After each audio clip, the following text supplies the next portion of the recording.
Hello friends, myself Yojna Kumawat. I am lecturer in chemical engineering from KK Wagh Polytechnic, Nashik. In this video, I am going to tell you how the paper manufacturing in the industry takes place. Paper manufacturing is the manufacture of paper and the cardboard which are used widely for the printing, writing and the packaging among many other purposes. Today, almost all the paper is made using the industrial machinery, while handmade paper survives as a specialized craft and a medium for the artistic expression. Before the invention and the current widespread adoption of this automated machinery, all the papers was made by a hand, formed or laid one sheet at a time by the specialized laborers. Paper is the sheet material made of the fibers which are held together by hydrogen bonds. In wet process, the fiber suspension in water is made and it is then made into the sheet and they are dried. Paper making process is generally done on the Fodriner machine. Okay, that machine is called as Fodriner machine on which this paper making process takes place. There are different types of paper products like wrapping papers, which consist of the bag paper, greaseproof papers, then tissue papers, which we used in the cigarette, carbon papers like toilet paper, towel paper, then the napkin papers, etc. Then book paper. Book paper can be a coated or the uncoated paper, lithograph, offset, or the textbook papers. Next step is the writing papers. Generally, the writing papers are the bond weight papers or the linen papers, and the groundwood printing papers, which consist of the catalogs, newsprint,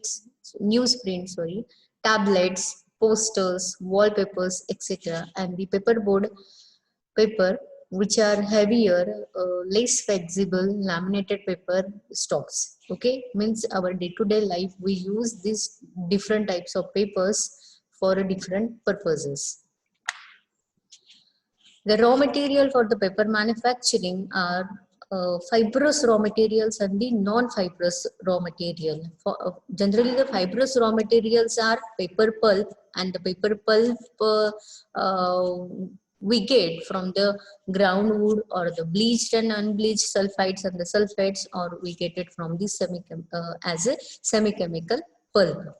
Or we also used sometimes reuse pulp, and this reuse pulp we get from the newspaper and the paper boards. They are repulped and mixed with the new pulp for the paper mill feedstock. Some mucilaginous cellulose pulp is also used, and it is made available from the straw, linen, cotton, and the rags. And the specially designed pulp is also there, and which we get it from the inorganic fibers such as asbestos and the rags. So these are the fibrous raw material, and now we will see the non-fibrous raw material. The non-fibrous raw material consists of some inorganic raw material, which we call it as a fillers. And these fillers are clay, talc, titanium dioxide, zinc sulfide, calcium carbonate, calcium sulfate, barium sulfate, and the alum. And some organic raw material which we call as a sizing, and this is also the non-fibrous raw material which is used for the paper manufacturing, and that is resin, glue, casein, waxes, glycerol, and the diester. This non-fibrous raw material which we generally used for to give some features to the paper, or to modify the paper, we generally use these fillers and the sizing. Means with the help of this we can smooth the paper, we can give a shining to that paper, we can increase the strength of paper, etc., with the help of this non-fibrous raw materials. This is the flow diagram of paper manufacturing process. So in this process, first the paper pulp is sent to the beater. Inside this beater, we also send some water, and that water and pulp is mixed inside this beater. This beater mechanically disintegrates the pulp fibers to make the paper stronger, uniform, dense, opaque, etc. And it consists of the metal blades attached with the rotating drum, and which helps to cut the pulp into a small pieces. Finely ground fillers, which we have seen previously, which are the non-fibrous raw materials, that fillers are added into the beater. That fillers increases the brightness, flexibility, softness, and the weight of the paper. And some coloring agents are also added inside this beater to give some color to the paper. And also we add a sizing material. This sizing is also we have seen previously as a non-fibrous raw material. The sizings we are adding inside this beater, which makes the paper resistant to water based ink and accept the printing properly. Okay, so remember that inside the beater we continuously mix the pulp and water, and here we are also adding some fillers and sizing inside it. Fillers gives the brightness, flexibility, softness, and weight to the paper, and sizing gives the paper resistance to water-based ink and accept the printing properly. Okay, so after this material, after the beating process, it is sent to the Jordan. It is a conical refiner, or we can say it is a Jordan engine. Metal bars and stones are set inside this Jordan, and it helps. Here, the pulp is deformed, defibered, and dispersed. And after this, it is sent to the wave forming process. In the wave forming process, the 99.5% water fiber slurry are made to run on an endless belt. You can see this endless belt at a speed of 50 meter per minute to the 500 meter per minute. Pulp fibers are arranged into that wave. Water is drained out by the gravity inside the inside the wave. The shaking motion is provided for the better interlocking of the fibers on the mat. White water is collected from this wave forming process, and it is reused to conserve the water and additives and to avoid the pollution. And that white water which come out from this wave forming process is resent to this beater, and here again the water and the pulp mixing takes place. And why we are sending back it to the beater? Because we are our motive is to reuse that water for again the beating process, and we can stop the wastage of water by reusing this white water to the beater. Next process is of pressing process, pressing of paper. After the wave forming, this fiber slurry is passed through these pressure rolls. The free water is removed by pressing with this pressure roll and watermark roll and the suction roll, which is situated after this pressure roll. The pulp is squeezed through a series of rollers while suction device set below the belt drain of the water. Means when the pulp is passing, or we can say the fiber slurry is passing through these pressure rolls and the suction roll, 80 to 82% water is removed during this process.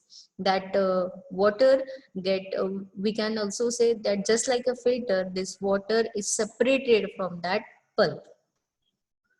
The second section of the paper machine is the press section, which removes much of the remaining water via a system of nips formed by the rolls pressing against each other, aided by the press felts that support the sheet and absorb the pressed water. And during this pressure roll, 60 to 65% water is removed. Then it is sent to the drying. Additional water is removed by the smoothing rolls and the series of steam heated metal drying rolls. Here, the steam is provided to dry the pulp. and before sending it to the dryer, that pulp consists of 60 to 65% water, and after coming out through this dryer, means after this heating process, that pulp contains, or we can say that paper contains 5 to 6% water only. Means you can see from 60 to 65%, 5 to 6% water only remains inside that paper. Then that is sent to the finishing section, and in this finishing section it is passed through this calendaring stack. Means that paper is passed through this calendaring stack, which helps to prepare or to form the smooth paper, and it is wounded on a large winding rolls, which is shown here in this green section. And after that, the coating material or some chemicals or some pigments are added inside that paper, and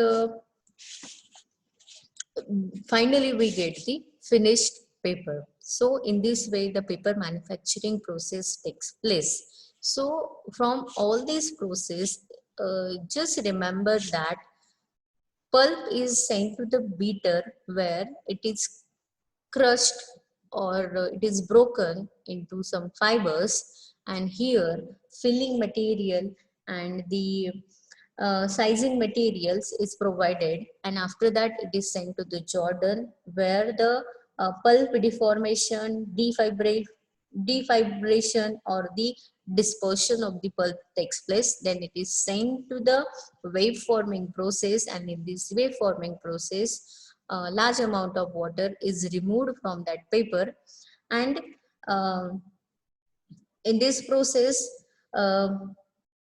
generally pressing of paper takes place. And in this process, during this pressure, when we pass that pulp through this pressure roll, 80 to 82% water is removed. Then it is sent to the suction roll, and in suction roll 60 to 65% water remains in the pulp. Then we pass it to the dryer.